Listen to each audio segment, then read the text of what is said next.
Good morning guys, panibagong araw at panibagong vlog na naman tayo guys. So andito tayo ngayon sa Isliblig, Donigal. So ngayon guys gagawin natin, aakyat tayo dito sa hill dyan sa likod ko, and then siguro lalakarin natin to ng almost 1 hour. So titingnan natin doon sa taas kung anong makikita natin doon, anong mga panibagong amazing na naman makikita natin doon sa taas. So dito makikita natin ang cliff sa tabi ng dagat. So yan, umpisahan na nating maglakad para makarating tayo din doon na medyo maaga-aga pa. Kaya so tara na, ikutin na natin.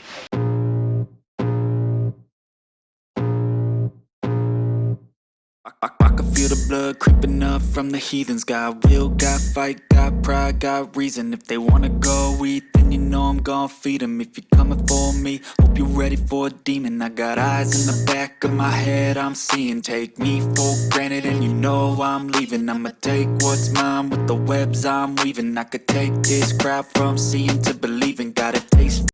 Yan, so umpisa na tayo maglakad. Estimated time itong pag nilakad mo itong hill na to, 30 to 40 minutes. So tingnan natin kung ilang oras natin makukuha ito pag lakad natin pupunta doon sa top. So maya maya makikita natin ang magagandang tanawin or amazing na tanawin sa taas. Ito yung bandang north ng Ireland, sa tinatawag na lugar ng Donegal. So patuloy pa tayo sa taas. Cold blood and my tongue keeps bleeding from the words I spit. So sharp, so freezing, so cold. Behold, frostbite they feeling. I could tear you apart or I could go heal them. Don't believe in fate, don't believe in ceilings. I just need a taste and my mind starts peeling. I don't pace myself, I grind on kneeling. Got lust for change, I just love the feeling. I ain't gonna give up. Got too little time, I'ma live up. Head down, push forward through the tough times. Cause anything worth doing is a tough climb. And I ain't gonna give up. Got too little time, I'ma live up. Head down, push forward through the tough times. Cause anything worth doing is a tough climb. Nakikita natin doon sa baba kung saan tayo nagpa-park. Yun, medyo malayo-layo na tingnan ba na rito. So yun, patuloy pa tayo. Live life for the fight, yeah, I'm here to get it. I got drive, got sight, always have a vision. I don't lie at night, I be in my feelings. I'ma be fine, need time and I'll soon be winning. I live life for the fight, yeah, I'm here to get it. I got drive, got sight, always have a vision. I don't lie at night, I be in my feelings. I'ma be fine, need time and I'll soon be winning. I can feel the blood creeping up from the heathens. Got will, got fight, got pride, got reason. If they wanna may bus ding dumadaan dito kung ayaw mo ding maglakad, pero yun nga lang, may halaga, may babayaran ka din. May lake pa. Yan, doon sa medyo distansya dito makikita mo yung lake nasa top ng hill.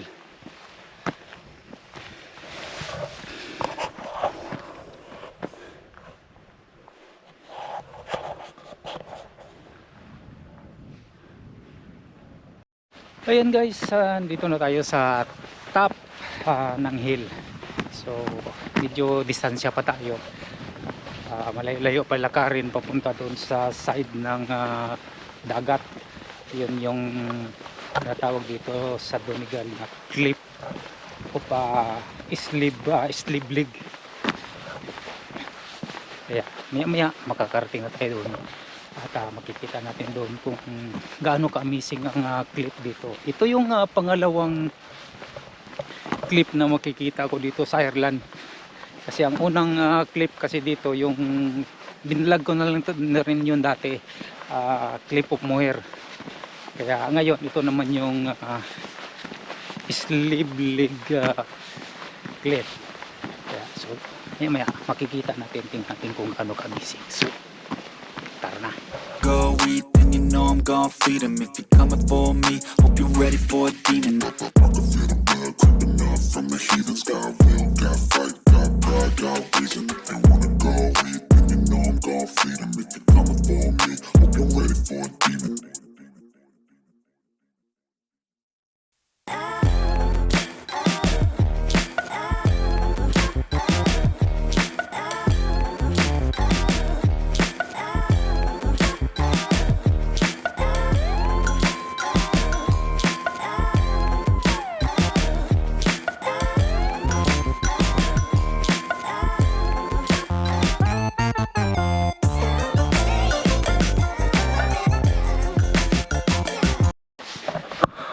Yan, makikita naman natin ang magandang formation ng bato dito sa inadaanan natin.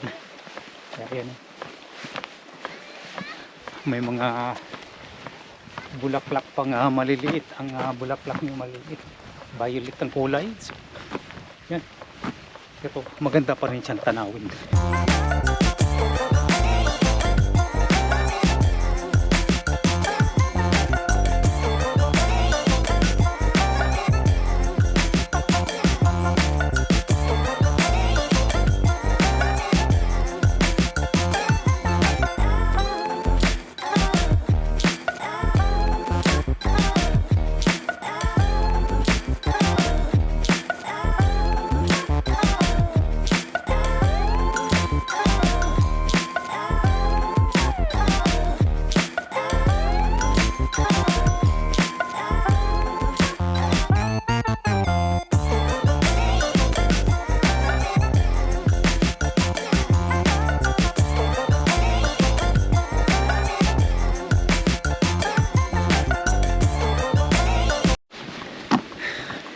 Konti na lang, malapit na tayo sa Slivlig Cliff. Yan, siya nga pala guys, kasama ko nga pala ngayon, Viewpoint. kasama ko ngayon si Maria ko. As always, yan talagang kasama ko. Siya yung naghahanap ng lugar na mapuntahan eh. Kumbaga lugar na ma-vlog natin. So, say naman ka, hi Lourdes.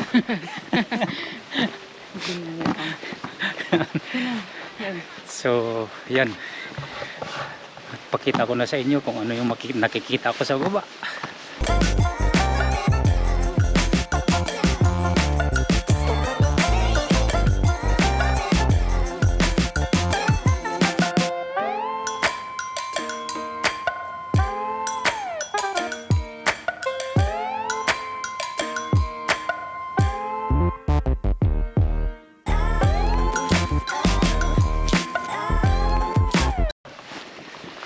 So, kahit maliit lang tong island ng Ireland, pero marami ding bulubundukin sa gitna man o sa gilid ng dagat. May makikita kang bulubundukin dito. So, ang masarap lang dahil puro dinibilop nila ng gusto ang mga lugar dito para mapuntahan ng mga turista. Parang turista na rin ang dating ko dito kahit dito na ako nakatira sa Ireland. Kasi minsan-minsan lang din ako makapunta dito. Kaya so, ikutin pa natin at para makita natin ang buong lugar na to kung gaano ka-amazing.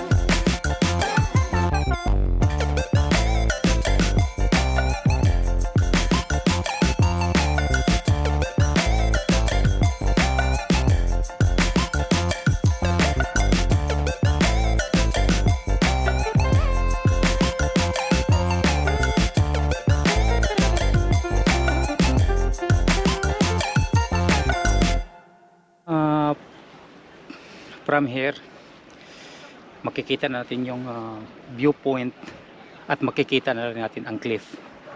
Yung banda ron. So yun na yung cliff dito sa Tunigal.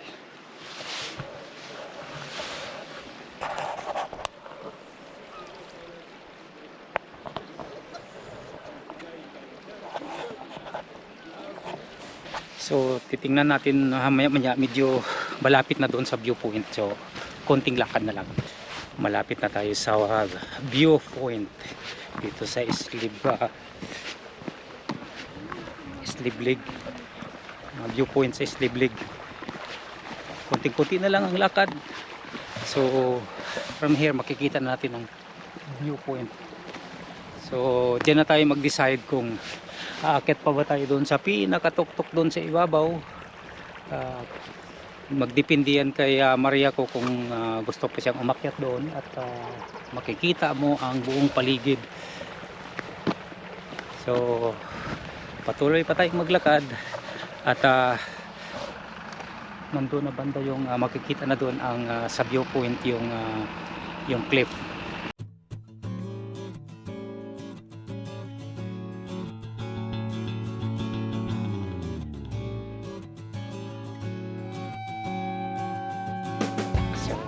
Ngayon makikita na natin ang malapitan na view ng Islib Lake.